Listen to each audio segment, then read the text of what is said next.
To some, this data looks fine, but to those who work with data, they know it's chaotic. It has a lot of issues, and cleaning it manually would take hours.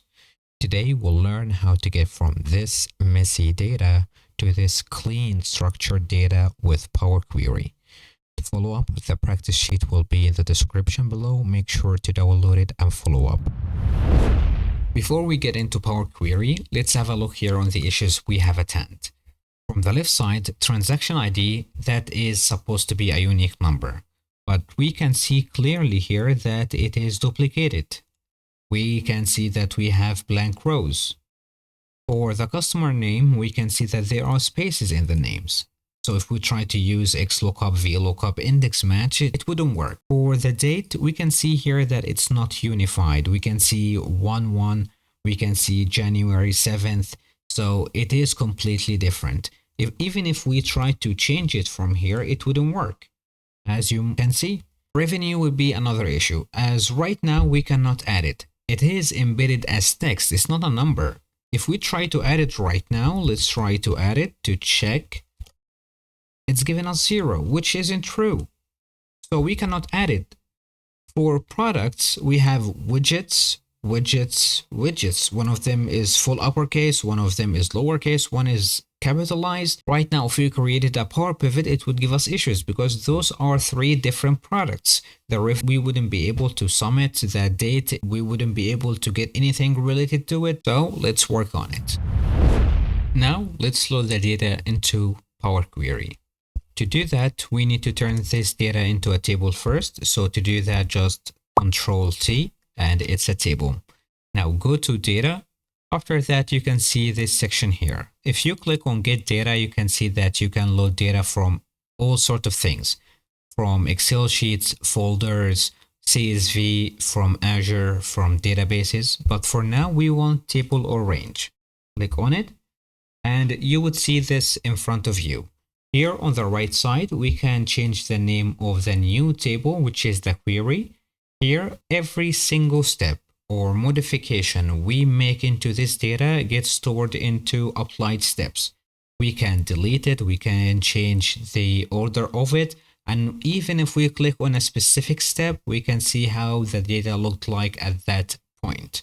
All right, in the middle, we have our data.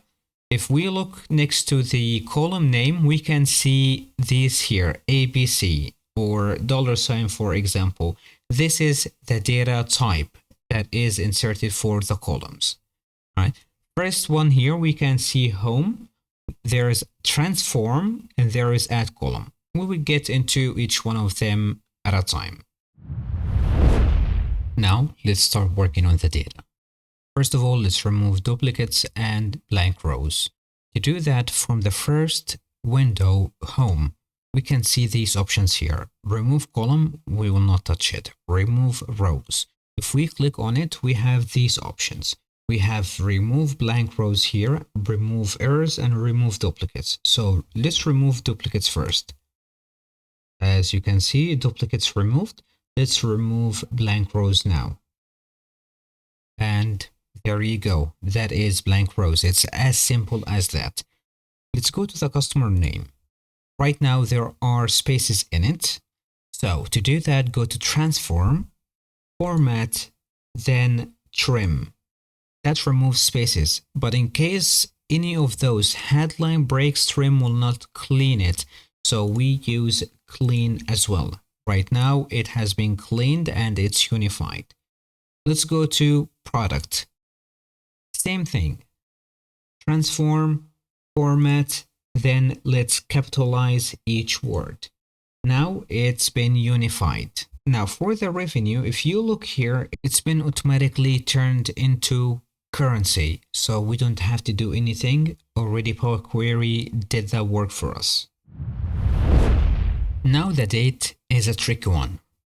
First of all, we need to check what is the format of the date. As you know, the US takes a different format from EU. So let's check here. Here we can see January 19th. So that one is a US one. But here we can see 24th January. So we need to have a look on another one to see which one we should go by. So if we go down here, we can see that there is February 20th, February 25th. So we will go with the US format. To do that, to change it, right click on the column name, then go to change type and then using locale. The reason we don't use this one here is because it doesn't exist. So we have to do it from here. Right click, change type using locale. Right now we will get a pop-up. This is the pop-up. We change it to date, and here we can choose United States, United Kingdom.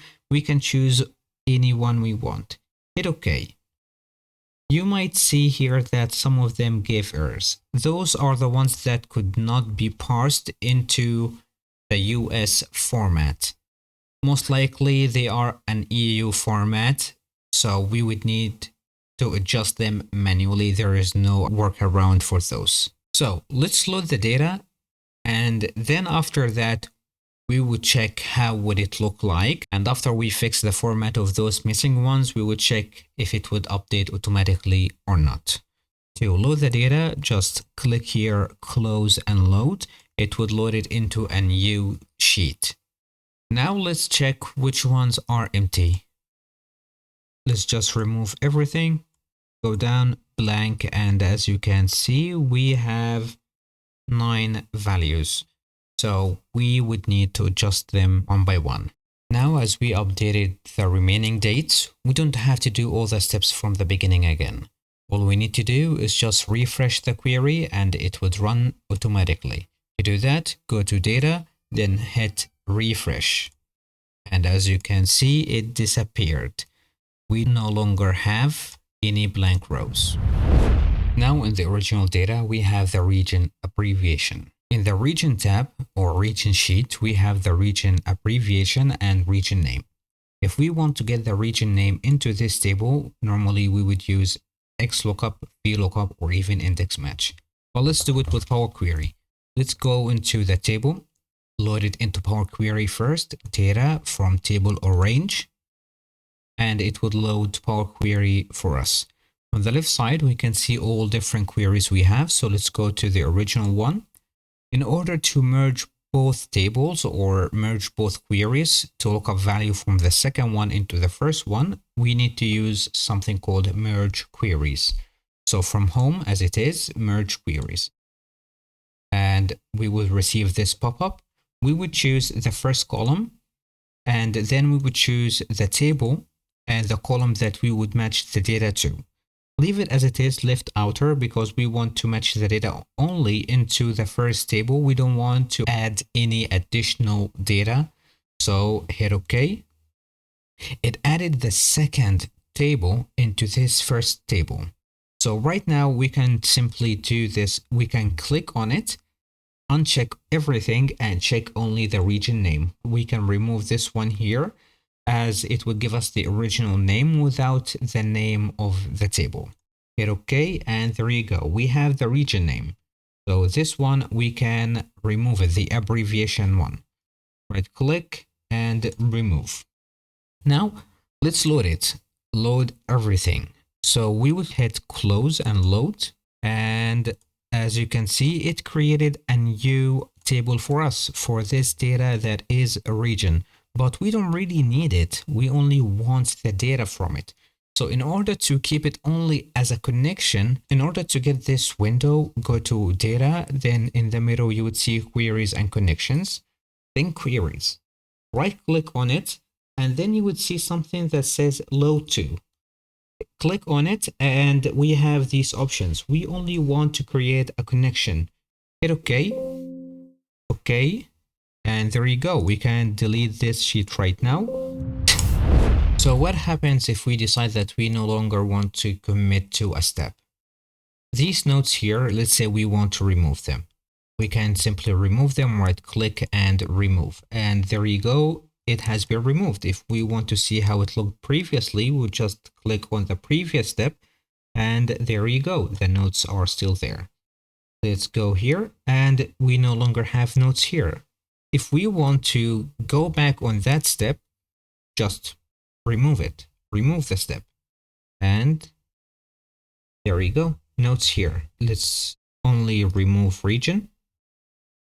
And for the notes, let's push it to the end. Just right click on it and we would move it to end. And there you go. Hit close and loads. So that's Power Query in a nutshell. Right now, if you want to do more analysis on this data after it got cleaned, we could do that using pivot tables, charts, or even create a dashboard for it. If you want to do that, I will link a video on how to create a pivot table, how to create dashboards, and how to create charts in order to do analysis on these data. If you like this video, make sure to subscribe as this helps this channel grow.